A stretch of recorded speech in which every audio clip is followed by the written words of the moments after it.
हरि ओम। तस्मिन् सति श्वास प्रश्वासर योगर गतिर्विच्छेदा प्राणायाम। श्वास प्रश्वास का नियमन करना मतलब आप मैनेजमेंट करना श्वास प्रश्वास का, जो आप श्वास ले रहे हो और श्वास छोड़ रहे हो उसका मैनेजमेंट करना ही प्राणायाम कहलाता है। लेकिन शास्त्र और भी कुछ बातें कहते हैं कि प्राणायाम का मतलब होता है प्राण का आयाम करना, मतलब आप प्राण को बढ़ा रहे हो, प्राण के दायरे को बढ़ा रहे हो प्राणायाम के माध्यम से। और महर्षि पतंजलि ने सटीक जो सूत्र दिया है कि श्वास प्रश्वास योगर गति विच्छेदा प्राणायाम, जो श्वास प्रश्वास ले रहे हो उसकी गति में विच्छेद करके ही श्वास प्रश्वास का नियमन करना यानी मैनेजमेंट करना ही प्राणायाम कहलाता है।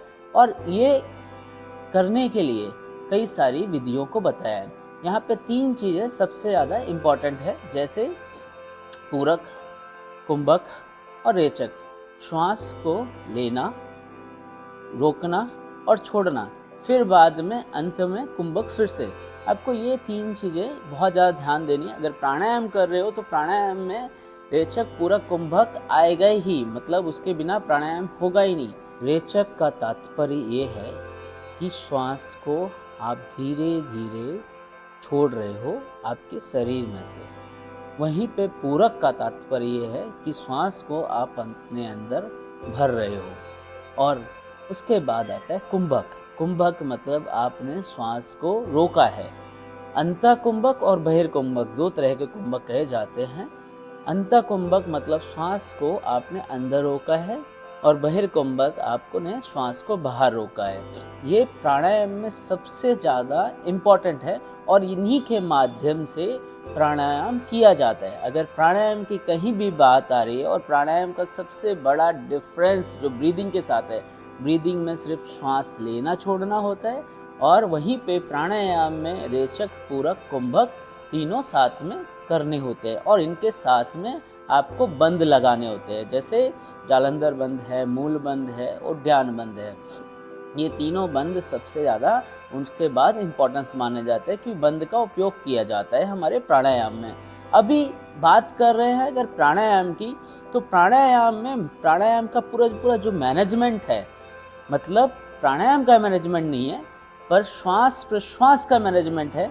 श्वास हम किस तरह से लें और किस तरह से छोड़ें, उसमें कैसे हम वृद्धि करें और कैसे उसको बढ़ाएं, ये हमारी पूरी प्रक्रिया जो है वो प्राणायाम कहलाती है। अगर हम इसे सीख लेते हैं, इसे जान लेते हैं, इसे समझ लेते हैं, तो हमारे जीवन में कायाकल्प हो जाएगा। हमारा शरीर, हमारा मन और हमारी आत्मा परिवर्तित हो जाएगी। हमारे थॉट्स बदल जाएंगे, हमारी क्रियाएं बदल जाएंगे, हमारा व्यवहार बदल जाएगा, हमारा पूरी बॉडी ट्रांसफॉर्म हो के साथ में आपका मन जो है, विचार जो है वो भी ट्रांसफॉर्म हो जाएंगे। मतलब आप एक नए इंसान बन जाओगे अगर आपने प्राणायाम को सही तरीके से करना सीख लिया या समझ लिया।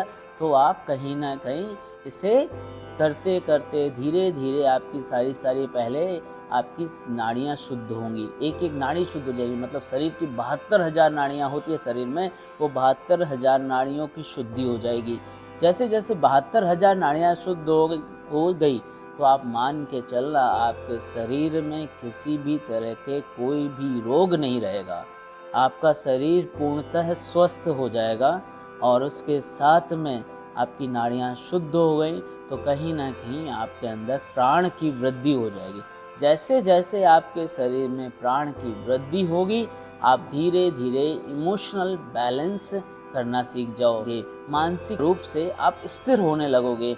जैसे छोटी छोटी बात पे भावनात्मक विस्फोट होना वो आपके जीवन से चला जाएगा। आप छोटी छोटी बात पे गुस्सा करना भूल जाओगे। आप छोटी छोटी बात पे आप एंजाइटी होना है वो भूल चली जाएगी। आप डिप्रेस नहीं होगे। आपके जीवन में बहुत सारी ऐसी रोज़मर्रा के जीवन में जो तकलीफ़ें आती हैं, प्रॉब्लम्स आती हैं, उनसे आप कोसों दूर चले जाओगे अगर आपने प्राणायाम करना सीख लिया तो।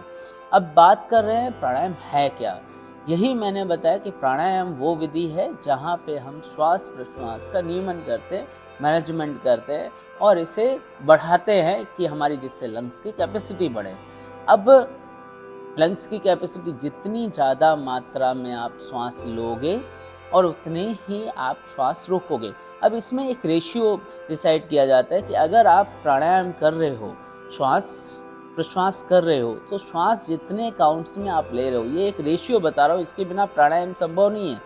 मतलब आप स्टार्टिंग में जो लोग प्राणायाम कर रहे हैं और जो लोग करना चाहते हैं, वो हमेशा 10 काउंट करते हुए 5 काउंट करते अगर श्वास ले रहे हैं, तो धीरे धीरे 5 काउंट करते हुए या 10 काउंट करते हुए अंदर रोकें। ठीक उसी के बाद उतने ही काउंट करके श्वास को बाहर छोड़ें। मतलब 10 काउंट करते हुए या 5 काउंट करते हुए श्वास को लिया आपने, तो उसके बाद आप 5 काउंट या 10 काउंट करते हुए श्वास को अंदर रोका है, और अंदर रोकने के बाद फिर धीरे धीरे श्वास को छोड़ना है। हम श्वास को बहुत जल्दी छोड़ देते हैं, हम बहुत ज़्यादा रोकते नहीं हैं, बहुत जल्दी लेते हैं, तो हमें बराबर पहले बैलेंस करना पड़ेगा। तो हम बैलेंस करना सीखेंगे पहले कि श्वास को धीरे धीरे हम उतने छोड़ रहे हैं। लेकिन एक आइडियल रेशियो क्या होता है प्राणायाम का, उसको समझने के लिए कि हमने सपोज दैट कि आपने 2 बार 2 काउंट करते हुए 4 काउंट करते हुए श्वास ली, तो 2 का आपका 4 गुना, मतलब आप 2 के 4 गुना की बात की जाए तो 8 काउंट करते हुए आपकी श्वास अंदर रोकनी है, और उसके 2 गुना मतलब 4 काउंट करते हुए श्वास छोड़नी है। और अगर बाहर रोक के रख रहे हैं श्वास को, तो 3 गुना आपको श्वास को बाहर रोकना है, मतलब 6 काउंट करते हुए बाहर रोकना है, और फिर यही प्रक्रिया को फिर से दोहराते हैं। ये आइडियल रेशियो कहा जाता है प्राणायाम के समय।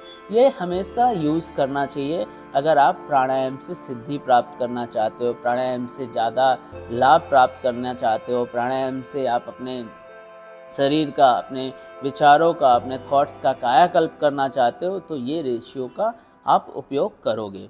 धन्यवाद।